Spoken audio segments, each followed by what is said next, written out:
नमस्कार। आकाशवाणी जयपुर अजमेर से प्रस्तुत हैं प्रादेशिक समाचार।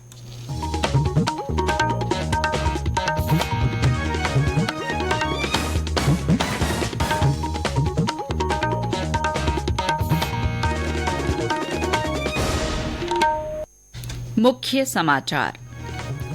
केंद्र सरकार ने आम चुनावों में युवाओं की भागीदारी सुनिश्चित करने के लिए आज से देश भर के उच्च शिक्षण संस्थानों में मेरा पहला वोट देश के लिए अभियान शुरू किया। केंद्र सरकार की देश के विभिन्न क्षेत्रों में चारा बैंक खोलने की योजना। राजस्थान माध्यमिक शिक्षा बोर्ड की 12वीं की परीक्षाएं कल से। और मौसम विभाग ने शुक्रवार से मौसम बदलने की संभावना जताई, कई जिलों में बारिश के आसार।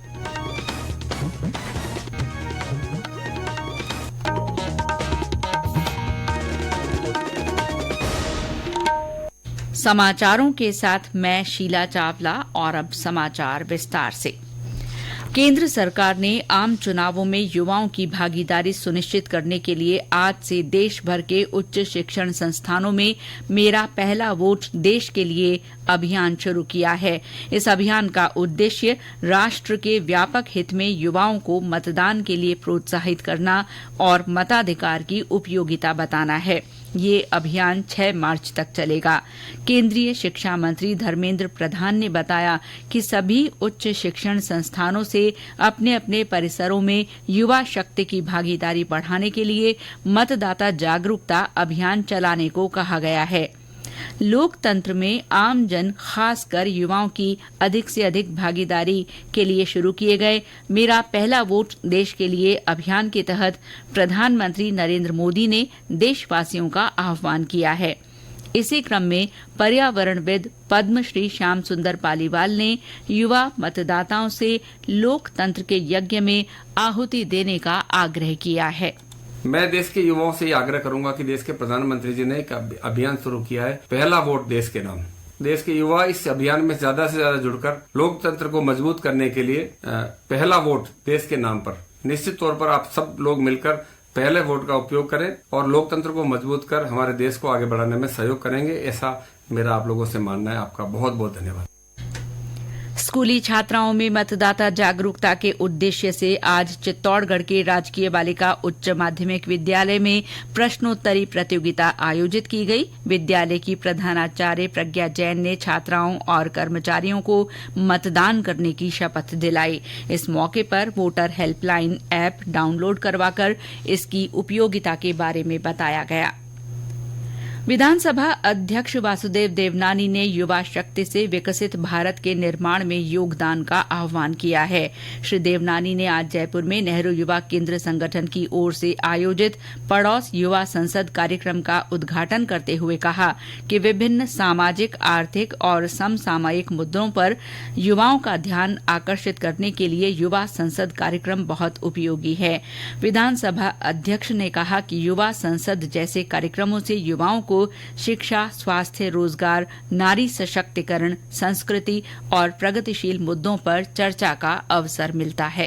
आज का नागरिक है तो फिर आज की प्रत्येक समस्या, चाहे वो सामाजिक हो, चाहे वो आर्थिक हो, चाहे राजनीतिक हो, चाहे किसी भी क्षेत्र की हो, उस सब में युवाओं की भूमिका बन जाती है। ये तो कल का है, ठीक है, अभी पढ़ाई कर लो, नौकरी कर लो, उसी तक आदमी सीमित हो जाए। सहभागिता होगी, ये एक सोच बनकर के हम आगे हुए। उसी के तहत इस संसद का, युवा संसद का कार्यक्रम कल तक 750 जिलों में इस तरह के कार्यक्रम संपन्न हो जाएंगे। केंद्र सरकार देश के विभिन्न क्षेत्रों में चारा बैंक शुरू करने की योजना बना रही है। इससे पशुपालकों के समक्ष भंडारण, परिवहन और लॉजिस्टिक समस्याओं को दूर करने में मदद मिलेगी।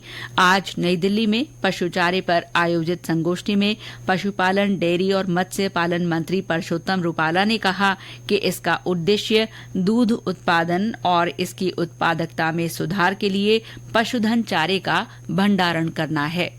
बॉर्डर का एरिया बढ़ाने के लिए हम तैयार हो गए हैं और नई स्किल्स, नई वैरायटीज, उसी को लेकर भी हम आगे बढ़ रहे हैं। और प्रधानमंत्री जी के मन में एक नई बात कि हमें देश में क्षेत्र वाइज, नॉर्थ हो, साउथ हो, वेस्ट हो, ईस्ट हो, ऐसे क्षेत्र को लेकर बॉर्डर के बड़े बैंक बने और जहां इनके स्टोरेज की, ट्रांसपोर्टेशन की, लॉजिस्टिक की ऐसी व्यवस्थाएं भी हो, ताकि जहां एक विपुल मात्रा में कोई प्रोडक्शन हो गया तो वो अन्य क्षेत्र के लिए आरक्षित भी रखा जाए और वितरण करने में सुविधा है।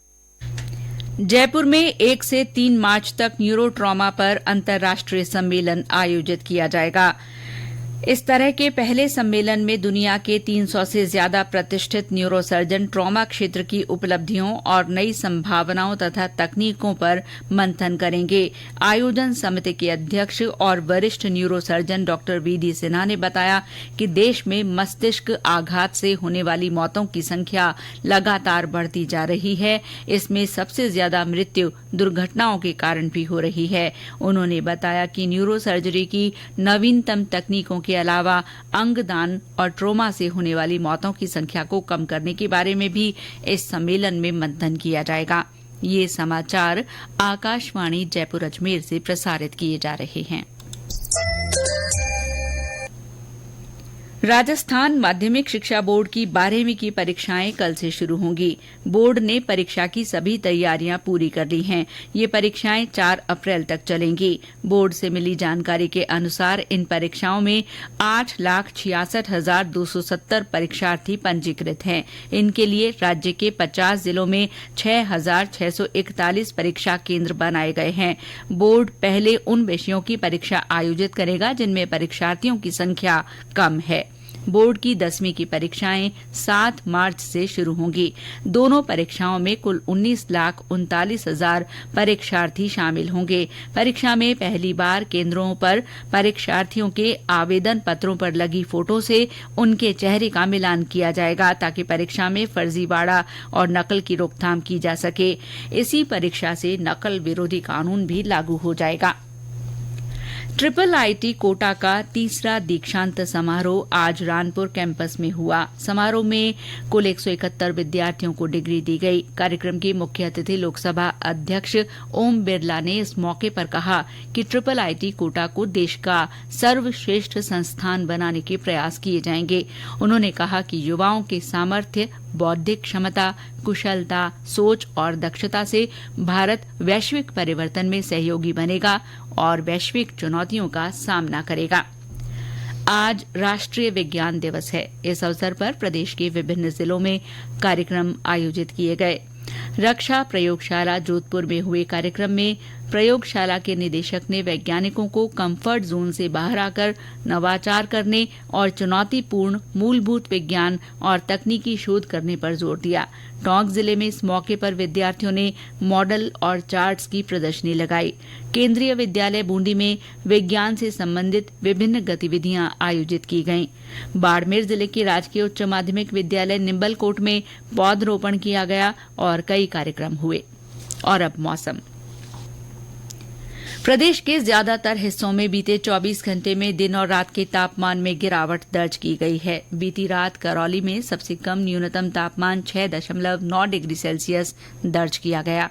इसके अलावा सीकर के फतेहपुर में 7, हनुमानगढ़ के संगरिया में 7.5 तथा चूरू और अंता में 8.8 डिग्री सेल्सियस न्यूनतम तापमान रहा।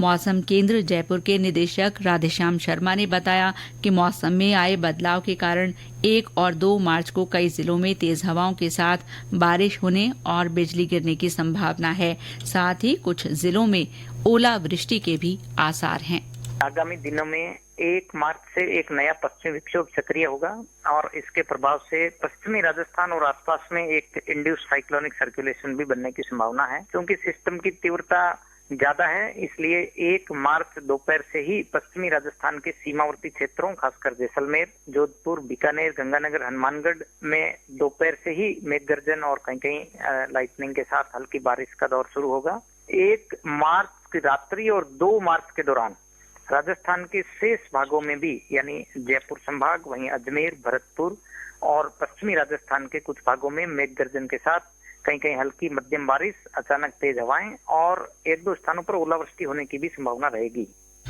सवाई माधोपुर के शिल्प ग्राम में आज से अमृता हाट बाजार शुरू हुआ। जिला उद्योग केंद्र और वाणिज्य केंद्र की ओर से आयोजित हाट बाजार में राजीविका, खादी संस्थाओं और महिला अधिकारिता विभाग के स्वयं सहायता समूहों के उत्पादों की प्रदर्शनी लगाई गई है। अमृता हाट बाजार 3 मार्च तक चलेगा। और अंत में मुख्य समाचार एक बार फिर। केंद्र सरकार ने आम चुनावों में युवाओं की भागीदारी सुनिश्चित करने के लिए आज से देश भर के उच्च शिक्षण संस्थानों में मेरा पहला वोट देश के लिए अभियान शुरू किया है। केंद्र सरकार की देश के विभिन्न क्षेत्रों में चारा बैंक खोलने की योजना है। राजस्थान माध्यमिक शिक्षा बोर्ड की 12वीं की परीक्षाएं कल से शुरू हो रही हैं। और मौसम विभाग ने शुक्रवार से मौसम बदलने की संभावना जताई है। कई जिलों में बारिश के आसार हैं। इसके साथ ही प्रादेशिक समाचार बुलेटिन समाप्त हुआ। नमस्कार।